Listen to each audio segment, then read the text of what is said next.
Est-ce que tu savais que ton corps est capable de se réparer, de régénérer, de restructurer, de nettoyer ses propres déchets? Est-ce que tu savais que ton corps est une déchetterie au sens noble et au sens négatif du terme? Au sens négatif du terme, pourquoi? Parce que au fur et à mesure que le temps s'écoule, ton corps devient une véritable décharge publique. Tu es pollué, tu es intoxiqué, tu es engraissé par ton environnement, par le stress, par les pensées négatives, par les mauvaises expériences, par la mauvaise alimentation, mais ton corps, au sens noble du terme, a la capacité de pouvoir aussi traiter ces déchets comme une déchetterie et faire du neuf avec du vieux à travers un processus qu'on appelle l'autophagie. C'est un processus qui va permettre à ton corps d'être non seulement boosté, à ta santé d'être boostée, mais aussi à, à rajeunir en prévenant les effets du vieillissement. Donc, à travers l'autophagie, hein, donc le fait de se manger soi-même, c'est un mécanisme par lequel les cellules éliminent et recyclent leurs composants abîmés, les protéines abîmées, les, les, les séquences génétiques abîmées, euh, les virus, les bactéries, etc. Elles vont donc démonter tout ça à l'aide des enzymes et puis réutiliser l'ensemble pour produire de l'énergie et reconstruire de nouvelles structures. C'est un peu, comme je vous l'ai dit, le fait de faire du neuf avec du vieux. J'ai donné dans une autre vidéo l'exemple du syndrome de Diogène. Des personnes qui accumulent des déchets dans leur maison, toutes sortes de babioles, de conneries, d'objets hétéroclites, et elles en arrivent au point où elles ne peuvent même plus pénétrer leur domicile. Elles doivent aller faire leurs besoins, non pas dans leur propre toilette parce qu'elles n'y ont plus accès, mais dans le restaurant d'à côté. Vous comprenez? C'est très grave. C'est ce phénomène-là que nous expérimentons, mais il existe des parades. Le corps peut donc contourner cela, obvier à ces problèmes par l'autophagie. C'est un processus d'auto-nettoyage qui va améliorer la santé à plusieurs niveaux, notamment par la protection contre le vieillissement. On a parlé du vieillissement tout à l'heure. L'autophagie va prévenir l'accumulation de déchets cellulaires et limiter les dégâts causés par le stress oxydatif.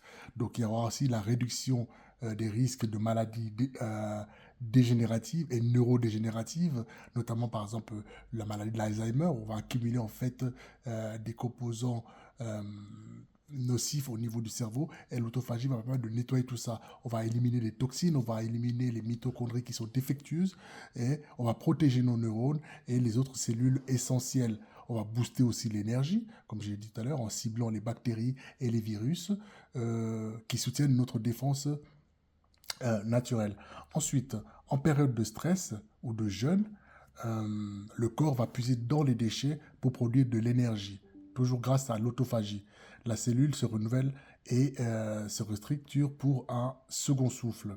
Comment l'on instancie l'autophagie? Eh bien, on peut le stimuler au quotidien à travers notamment différentes pratiques.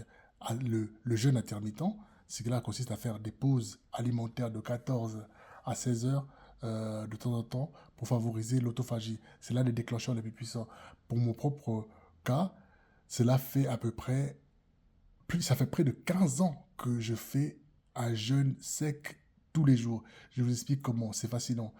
En fait, vous savez, quand j'étais enfant, quand j'étais à la maison, avant l'université, j'avais donc l'habitude de manger soit à la cantine ou à la maison, le matin, à midi et le soir. Donc, on avait 3 repas par jour. Eh bien, dès que j'ai commencé à vivre seul, j'ai découvert Shelton, j'ai découvert Mosseri, j'ai découvert en fait le jeûne de manière plus générale et j'ai commencé en fait à ne manger qu'une seule fois par jour. Typiquement, je mange par exemple le lundi, je mange et le bois le lundi à 18 heures et je ne vais plus manger ni boire jusqu'à mardi à 18 heures.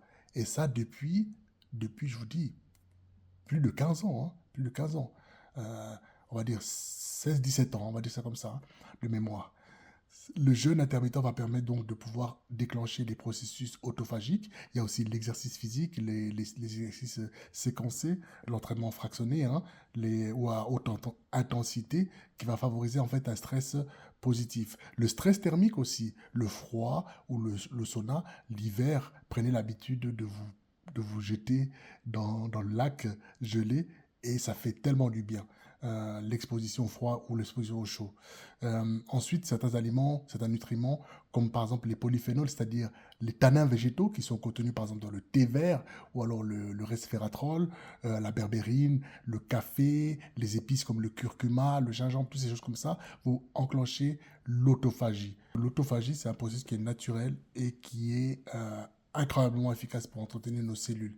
Avec l'âge, avec la mauvaise hygiène de vie que nous avons dans les sociétés néolibérales, et ce mécanisme s'affaiblit, il laisse place à l'accumulation de déchets, comme je l'ai explicité, mais en adoptant quelques habitudes, le jeûne occasionnel, l'activité physique, l'alimentation équilibrée, on peut parer à cette dégénérescence et donner un coup de jeûne à nos cellules. Euh, donc, de toute façon, rappelez-vous, hein, le principe hippocratique, euh, vous savez, les médecins aujourd'hui, pour moi, ce sont des gens, c'est une bande euh, ce sont des gens qui ne cherchent plus tellement à, à nous soigner, à nous aider dans nos soucis de santé, euh, mais à soutenir l'activité économique à travers les différents relais que sont les industries pharmaceutiques. Je ne dis pas que tous les médecins sont comme ça, mais on a quand même affaire, convenez-en, on a quand même affaire à une sacrée bande de boutiquiers quand même, quoi, des gens qui raisonnent qu'en termes de débit et de crédit, qui ne sont ouverts à quasiment rien d'autre que ce qu'ils connaissent, hein, pour la plupart. Donc c'est impossible de discuter avec ces gens-là. Moi, j'ai grandi, ou j'ai évolué dans les bancs universitaires aux côtés des pharmaciens, des biologistes, des chimistes, etc. Ce sont quand même des cancres. Et des arrivistes, je veux dire, ces gens, ils vous serrent la main, et c'est déjà 5 francs, quoi.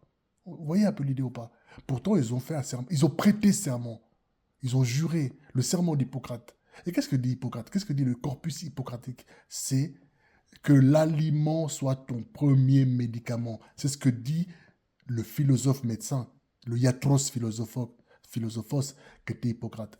Donc, si vous voulez en savoir davantage sur l'autophagie et tous les phénomènes afférents à l'autophagie, le jeûne intermittent et d'autres stratégies pour optimiser votre santé et rajeunir, pour pouvoir créer des cellules souches, pour pouvoir renouveler votre plasma, pour pouvoir agir au niveau génétique dans votre corps, pour pouvoir devenir finalement le cyber, le cybernaute au sens de cybernétique. Hein. Devenez donc celui qui va diriger la barque de votre âme, celui qui contrôle sa vie en influant même sur votre code génétique. C'est possible, vous pouvez le faire. On va aborder ce sujet à un moment ou à un autre, c'est inévitable. Donc abonnez-vous et vous allez bien voir ce que vous allez voir. Donc allez, suivez-moi pour d'autres aventures.